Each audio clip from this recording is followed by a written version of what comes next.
ओम नमो भगवते वासुदेवाय। प्रस्तुत है श्रीमद् भगवत गीता का 8वां अध्याय भगवत प्राप्ति, श्लोक संख्या 13 और 14। श्लोक संख्या 13 इस प्रकार है। ओमित्येकाक्षरं ब्रह्म व्याहरन् मामनुस्मरन् यः प्रयाति त्यजन् देहं सा याति परमां गतिम्।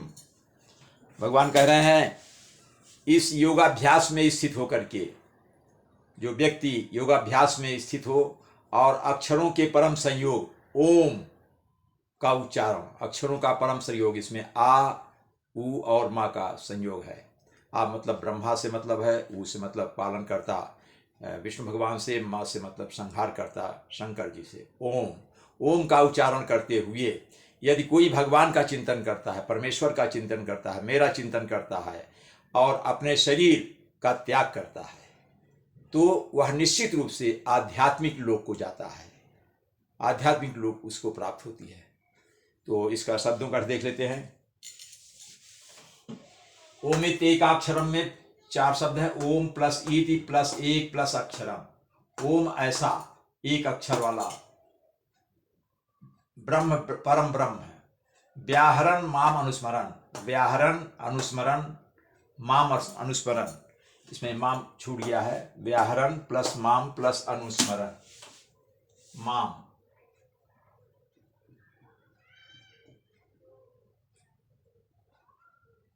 यहां पर व्याहरण, व्याहरण माम अनुस्मरण।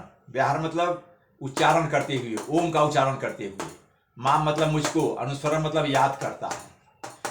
ओम का उच्चारण करते हुए और मुझे याद करते हुए, यह मतलब जो व्यक्ति, जो मनुष्य, प्रयात मतलब जाता है, त्यजन देहम, त्यजन देहम में 2 शब्द हैं, त्यजन प्लस देहम, छोड़ते हुए, देहम मतलब देह छोड़ता है, जो देह को छोड़ता हुआ, अर्थात देह को छोड़ते हुए जो मुझे ओम से कह का उच्चारण करते हुए जो शरीर को छोड़ता है, सा याति परमाम गतिम। सा मतलब वह व्यक्ति, यात मतलब जाता है, परमाम गतिम परम गति को, वो परम गति को प्राप्त होता है, मतलब परम धाम भगवान कृष्ण को प्राप्त होता है, मोक्ष को प्राप्त हो जाता है।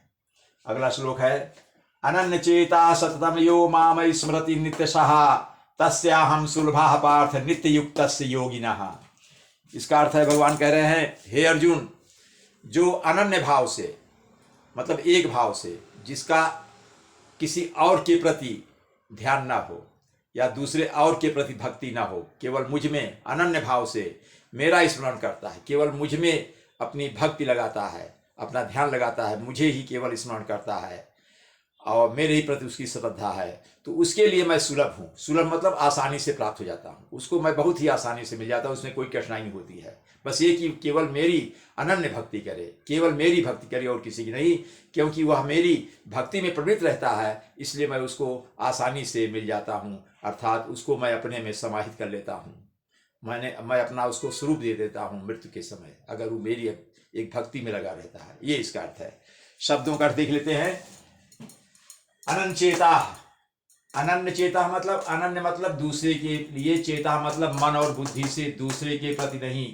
अनन्य मतलब, अनन्य मतलब केवल, अनन्य का मतलब अन्य, अन प्लस अन्य है। अनन्य चेता मतलब केवल मुझ में ही मन और बुद्धि से, सत्य मतलब निरंतर, यह मतलब जो, माम मतलब मुझको, स्मृत मतलब याद करता है, नित्य सा मतलब हमेशा, नियमित रूप से।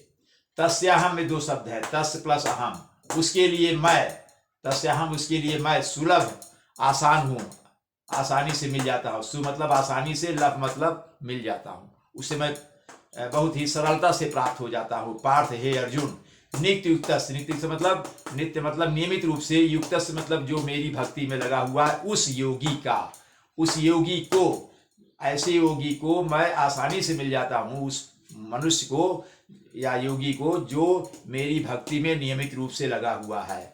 ये इसका अर्थ है। कहने का अभिप्राय ये, भगवान ये कह रहे हैं, केवल मेरी भक्ति करो और सबको छोड़ो।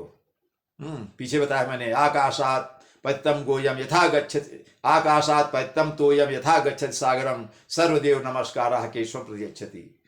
आकाश से गिरा हुआ जल नदी नालों के माध्यम से जैसे समुद्र में जाता है, सारे कोई भी नदी नाला हो अंत में उस समुद्र में ही मिलते हैं, उसी तरह से सब देवताओं की किसी की भक्ति करो, लेकिन सब वो भक्ति मिलती है भगवान कृष्ण को। इसीलिए वो कहते हैं केवल मेरी भक्ति करो, मेरी भक्ति में प्रवृत्त रहो और हमेशा लगे रहोगे तो मरते समय भी, मृत्यु काल के समय भी तुमको मैं याद आऊँगा। मुझे नाम ले लिया ना उस समय, बस मैं तुमको पार कर दूंगा, भवसागर से मुक्त कर दूंगा। ओम नमो भगवते वासुदेवाय।